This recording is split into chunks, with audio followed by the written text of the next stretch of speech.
Hi అండి. అందరూ బాగున్నారా? ఆవిరి కుడుము ఎలా చేయాలో మీ అందరికీ తెలిసిందే. కొత్తగా చేసేవాళ్ళ కోసం చెప్తున్నాను.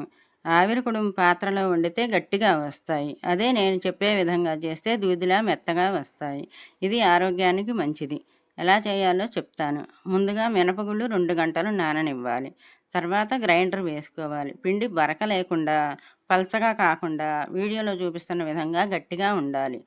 ముందు స్టవ్ వెలిగించి ఇత్తడి గిన్నెలో సగానికి తక్కువగా నీళ్లు పోసి తడిపిన గుడ్డని గిన్నెకి కట్టి ఆ గుడ్డ పైన పిండి వేసి పిండి మీద గుడ్డ కప్పాలి. 5 నిమిషాలు సన్నటి మంట మీద ఉడికిన తర్వాత గుడ్డ తీసి చూస్తే పిండి గుడ్డకి అతకకుండా ఉంటే ఇంకో వైపుకి తిప్పుకోవాలి. పిండి గుడ్డకి అతికితే ఇంకాస్త ఉడకనివ్వాలి. ఇంకా 2 నిమిషాలు ఆగిన తర్వాత గుడ్డ తీసేసి ఆవిరి కుడుముని ఇంకో వైపుకి తిప్పుకోవాలి.